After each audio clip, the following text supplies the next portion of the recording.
अस्सलाम everyone, welcome to my channel. आज की वीडियो में हम एनालिटिकल रीजनिंग का सीक्वेंशियल ऑर्डर वाले प्रॉब्लम्स को सॉल्व करेंगे।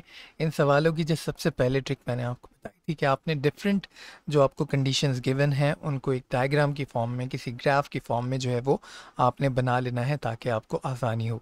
तो हम वही करेंगे। 6 plays ABCDENF are to be staged, 1 on each day from Monday to Saturday.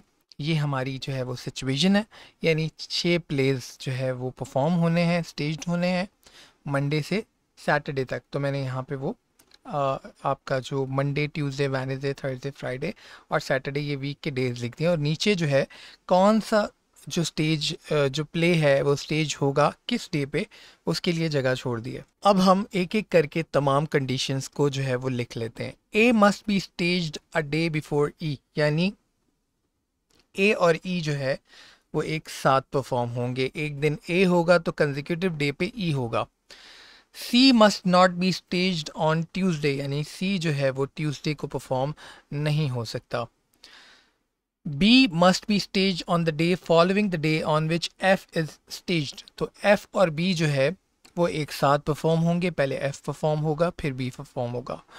अच्छा, फिर D must be stage on Friday only and should not be immediately preceded by B, तो D जो है वो फ्राइडे को स्टेज होगा। इसी तरह E must not be staged on the day of last day of the schedule। तो ये सारी सिचुएशन मैंने लिख दी।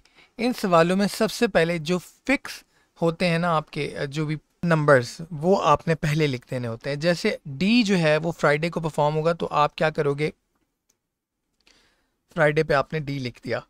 अब जो है जो दो दो का पेयर है वो आपने एक साथ रखना है। वो कहाँ कहाँ रख सकते हो, देखो ए और ई जो है वो ए या तो वेडनेसडे को आएगा या मंडे को आएगा, क्योंकि उसके फ़ौरन बाद जो है, या फिर ट्यूसडे को भी आ सकता है। ठीक है, क्योंकि नहीं, ट्यूसडे को नहीं आ सकता। क्यों? क्योंकि देखिए ना, जो पेयर बनना है वो इस तरह बनना है कि ए और ई जो है अगर यहाँ आता है तो यहाँ एफ और बी आ जाता है, और अगर ए और ई यहाँ आता है तो यहाँ वेडनेसडे और थर्सडे को एफ और बी आ सकता है।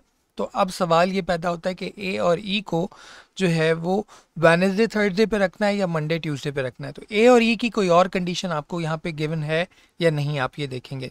नहीं है ए और ई की गिवन, लेकिन एफ और बी की एक कंडीशन आपको गिवन है कि D must be stage on Friday only and should not be immediately preceded by B, यानी एफ बी यहाँ पे नहीं आ सकता वेडनेसडे और थर्सडे को। तो इसका मतलब है कि ए और ई जो है वो हमें, अब एफ और बी के लिए हमारे पास कौन से स्लॉट अवेलेबल हैं। एफ के लिए आपके पास मंडे है और बी के लिए आपके पास ट्यूसडे है।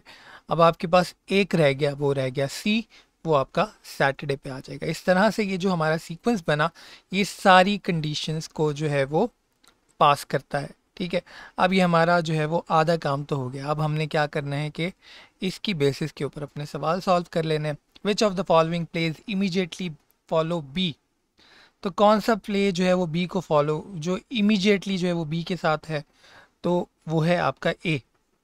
ए आपका इमीडिएटली फॉलो कर रहा है बी को, तो A is the right answer. Which of the following plays is on Monday, तो मंडे को आपका कौन सा प्ले है, एफ, तो B is the right answer. Play D is between which of the following pairs of plays, तो जो D है वो ई और सी के दरमियान है, तो आपका ई और सी यानी option D is the right answer. Which of the following is the schedule of plays with order of their staging from Monday to Saturday, तो कौन सा जो है वो फॉलो हो सकता है। यहाँ देखें मैंने बनाया है, ये वाला आपको यहाँ पे नहीं मिल रहा।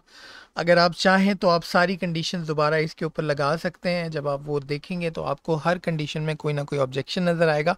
तो none of these is the right answer.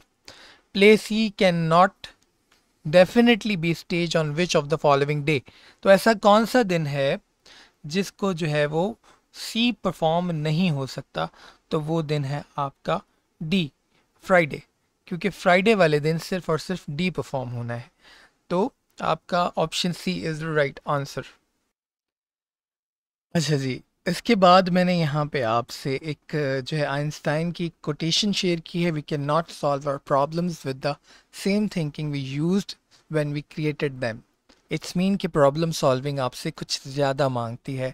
जिस ग्राउंड के ऊपर आप रहते हुए सोच रहे होते हो आपको उससे एडवांस जाना होता है, अदरवाइज आप प्रॉब्लम सॉल्विंग करने में नाकाम हो जाते हो। आज की वीडियो में इतना ही था। वीडियो पसंद आए लाइक एंड शेयर कीजिएगा, चैनल को सब्सक्राइब कीजिएगा। मैं पहले इससे बहुत सारी और भी वीडियोस बना चुका हूं जिसमें डिफरेंट मैंने एनालिटिकल रीजनिंग के सवाल सॉल्व किए हैं। अगर आप वो देखना चाहते हैं तो ज़रूर देखिए, लिंक मैं आई बटन में और डिस्क्रिप्शन में दे दूँगा। Thank you so much.